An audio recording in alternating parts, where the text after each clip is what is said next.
आज का हमारा टॉपिक है एकाधिकार मोनोपोली। और मोनोपोली बाजार की वह स्थिति होती है या एकाधिकार बाजार की वह स्थिति होती है जिसमें वस्तु का बाजार में एक ही विक्रेता होता है। उसके द्वारा विक्रय की जाने वाली वस्तु के लिए बाजार में निकट प्रतिस्थानापन्न वस्तुएं, निकट सब्स्टिट्यूट्स यानी क्लोज सब्स्टिट्यूट्स वस्तुएं उपलब्ध नहीं होती।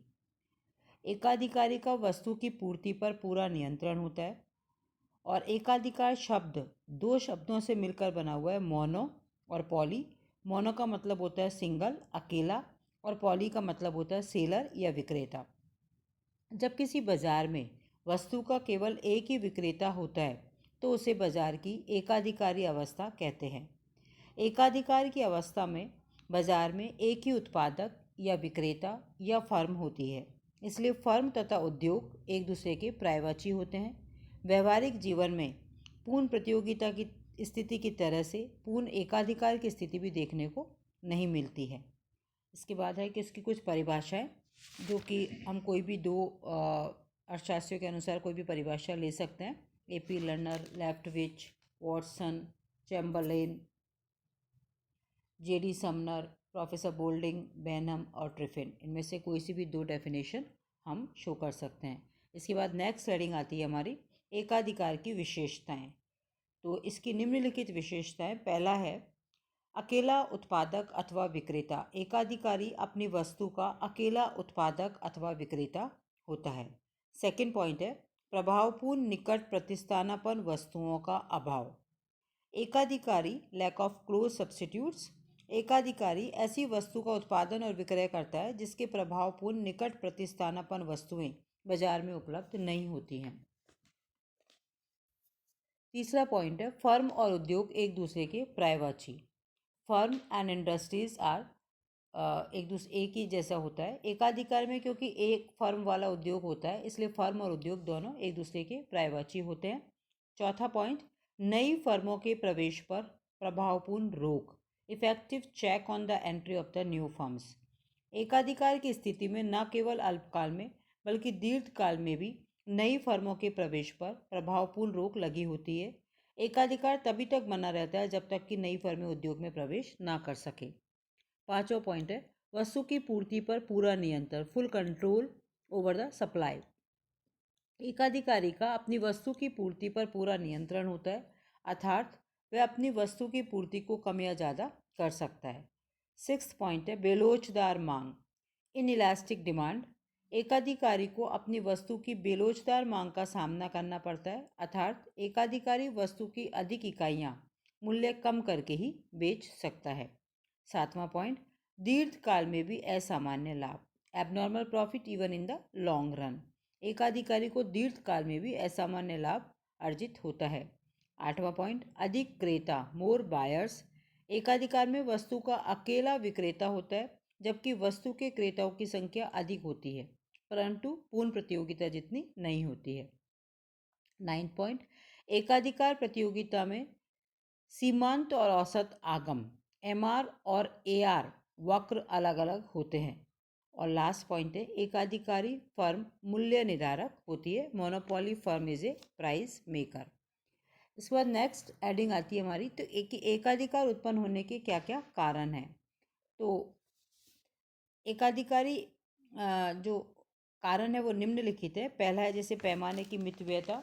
दूसरा सार्वजनिक उपयोगिता सेवाएं, प्राकृतिक एकाधिकार। थर्ड कच्चे मालों के स्वामित्व का केंद्रीकरण। फोर्थ कानूनी संरक्षण। फिफ्थ गलाकाट प्रतिस्पर्धा। सिक्स्थ सहयोग। सेवेंथ व्यक्तिगत गुण।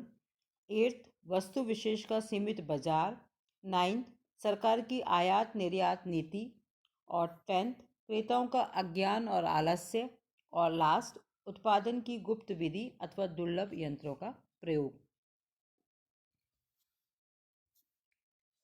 नेक्स्ट हेडिंग जो मेन हेडिंग है हमारी वो आती है एकाधिकार में मूल्य एवं उत्पादन निर्धारण, price and output determination under monopoly. तो मोनोपोली में मूल्य एवं उत्पादन निर्धारण का विश्लेषण करने में यह मान लिया जाता है कि एकाधिकारी का उद्देश्य अपने एकाधिकारी लाभ को अधिकतम करना होता है। और दूसरा पॉइंट है कि एकाधिकारी का अपनी वस्तु की पूर्ति पर पूरा नियंत्रण होता है। और थर्ड, एकाधिकारी की वस्तु की मांग बेलोचदार होती है, अर्थात एकाधिकारी का मांग वक्र दाईं और नीचे की तरफ गिरता हुआ होता है। इसका मतलब ये होता है कि यदि एकाधिकारी अपनी वस्तु की अधिक इकाइयां बेचना चाहता है तो उसे मूल्य कम करना होगा। अब इसके लिए एकाधिकारी में मूल्य एवं उत्पादन निर्धारण की दो मेथड्स हैं, जैसे कि हमने परफेक्ट कंपटीशन में भी पढ़ा था, यहाँ भी है हमारे सेम मेथड। पहला है कुल आगम तथा कुल लागत विधि और दूसरा सीमांत आगम तथा सीमांत लागत विधि। तो पहला हम डिस्कस कर रहे हैं TR&TC मेथड।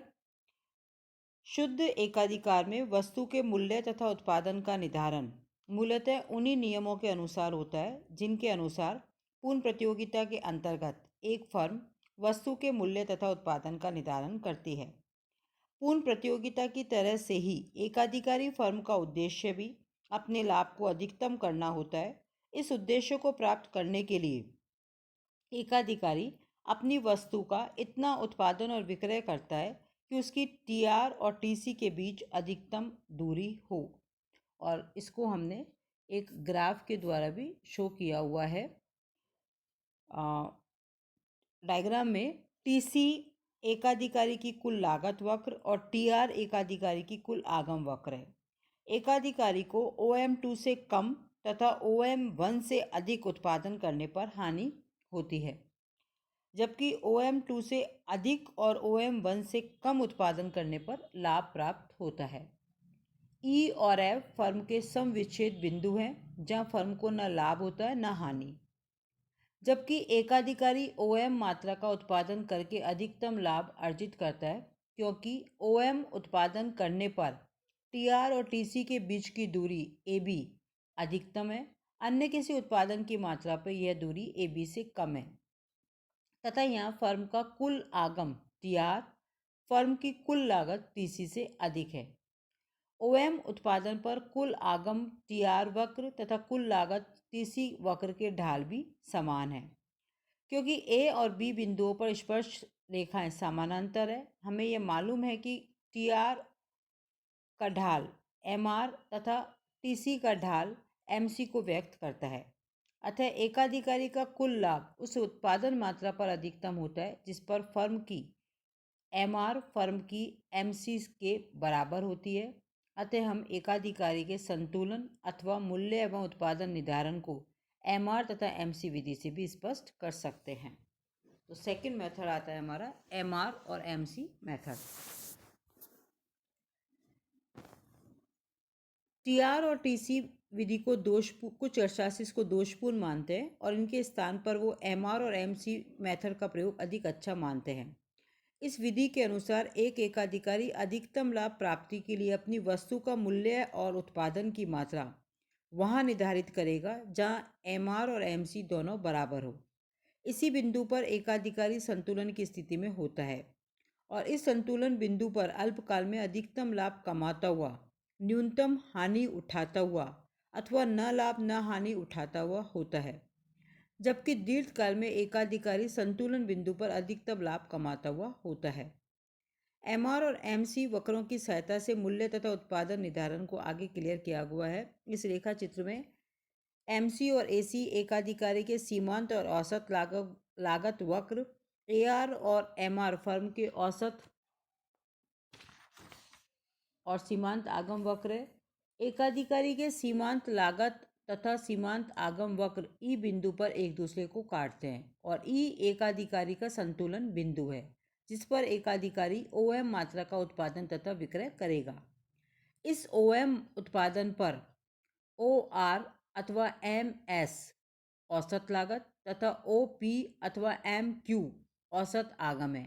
फर्म को RP अथवा SQ के बराबर प्रति इकाई लाभ होता है, अर्थात फर्म को इस संतुलन बिंदु पर PRSQ के बराबर अधिकतम लाभ प्राप्त होता है। ये हमारे दो मेथड मूल्य एवं उत्पादन निर्धारण के। उसके बाद नेक्स्ट हेडिंग है हमारी कि अल्पकाल में मूल्य एवं उत्पादन निर्धारण और दीर्घकाल में मूल्य एवं उत्पादन निर्धारण। किस प्रकार से होता है। ये नेक्स्ट लेक्चर में, आज के लिए अभी इतना ही।